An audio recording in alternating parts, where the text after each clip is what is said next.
Test. Good afternoon. It's April 5th, 2025, and it's a new month. I'm going to start right away with the primary goal of weight loss.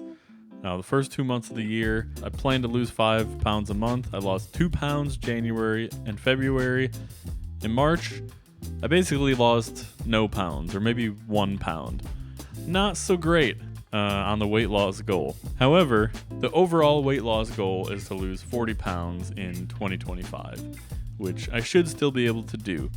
I've lost 5 pounds already, so I only have 35 more pounds to go.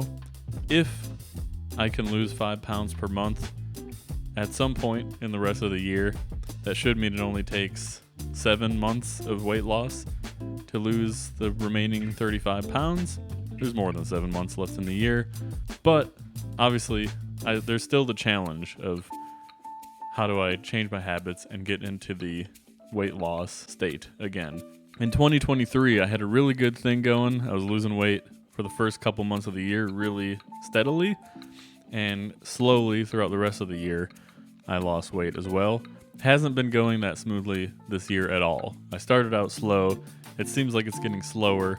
When I think about why things are going wrong this past month especially, it's mostly, I think, a lack of preparation for eating healthy meals and having unhealthy things on hand for when I'm unprepared. It's very easy to make the case to just say, oh, well, I don't have whatever ready. I'm going to have to cook something. And maybe it's the middle of the day and I'm on the clock and I don't want to cook a whole meal in the middle of the day. So I'll just cook a frozen pizza or order some food or something like that. Something highly calorific. So toward the end of the month, I started with the idea that I should try to make it a priority to always have at least enough food for the next day prepped ahead of time the night before. I haven't stuck to that, but I'll try to get it written down after I edit this video, just to have a concrete goal, like a daily goal of just making sure I have healthy food ready for the next day. That's pretty much it for the weight loss. Not going so great. Gonna try once again to change gears in the coming month. Obviously, video creation, that's going fine. I've also dipped my toe back into streaming again, and I'm on the brink of being affiliated again. I actually have enough followers now. I think I'm at 52 or 53 followers, and I basically just need to do a few more streams within the next 25 days or so, and I should become affiliated. So I originally planned for that to be a secret goal for next month, but I basically have already achieved it, so I'm breaking the secret right now on this video. That's going to be a secret goal for next month, is to become affiliated and I guess to do a celebration stream for that. So stay tuned for an update on that next month. Twitch.tv/EvanDevs. Go subscribe. Into the secret goals. Obviously, there's going to be secret goals. It's just a thing every month now. You know it's a thing every month. My first secret goal was to buy a sewing machine and learn the basics of how to sew. The reason I wanted to do this is because I had a lot of clothes and just other things around the house that have holes in them. So I bought this sewing machine for $11 from Goodwill, which is awesome. It came with needles. It even came with a little bit of thread. So I bought that, watched a bunch of YouTube videos, read some Reddit threads, and turns out sewing is actually pretty easy. Yeah, I fixed all that stuff. I even patched a jersey that I had, a cycling jersey. My team jersey ripped right on the chest. It doesn't look amazing, but it holds. I was able to wear it and put it through the wash, and it's all good. So saved $100 or however much it costs for a new one. Sewing is awesome. That $11 has already paid for itself tenfold at least. So that was a very successful secret goal.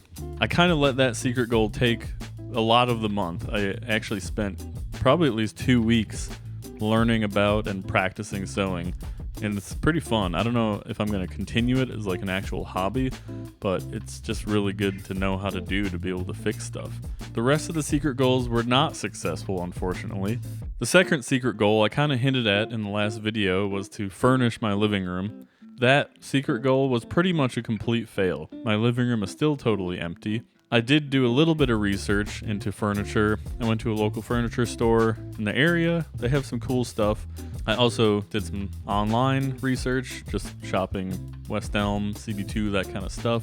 The one concrete thing I did that I think is going to help is I modeled my living room in a piece of software called Home by Me. It at least gives me an idea of how it can be laid out.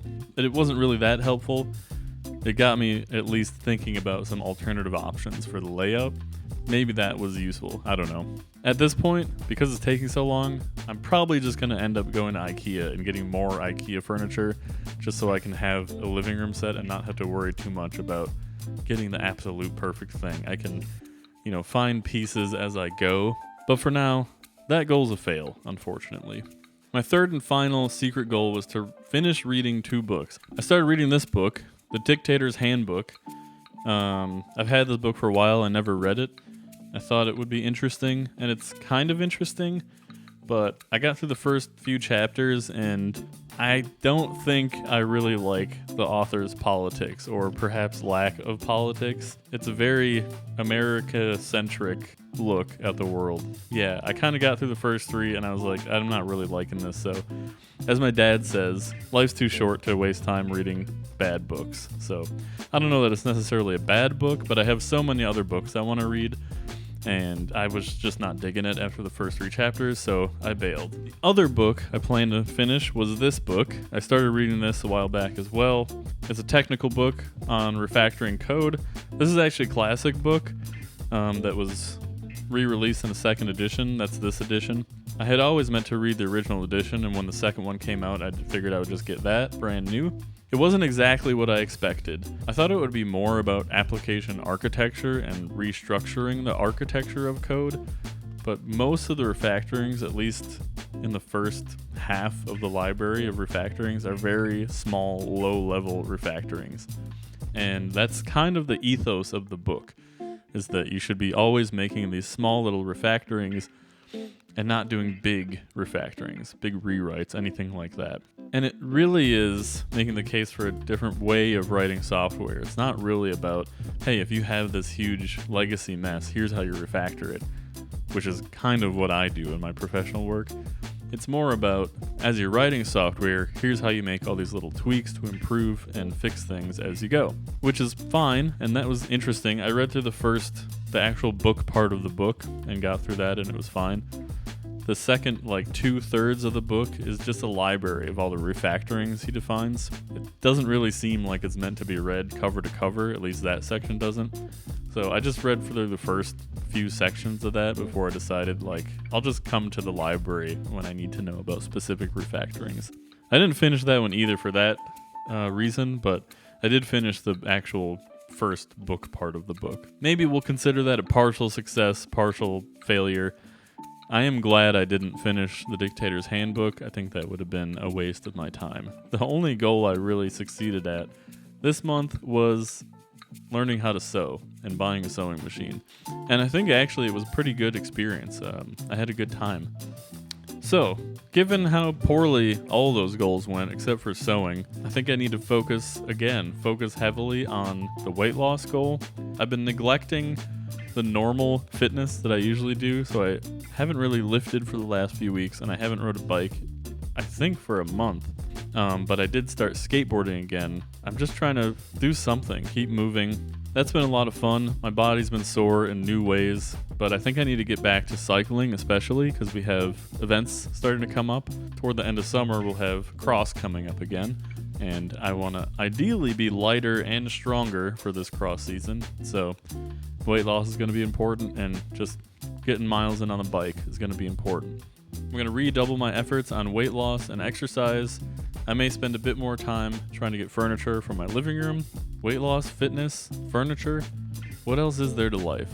Streaming. I'll probably be streaming some more this coming month as well because of that affiliate status coming up. Check out the streams too if you're into gaming or coding. I think that's pretty much going to do it for this video. Complete fail, pretty much, this past month. But I'm looking ahead to the future. It's a marathon, not a sprint. Etc. Hackneyed phrases. Have a good one. Peace out.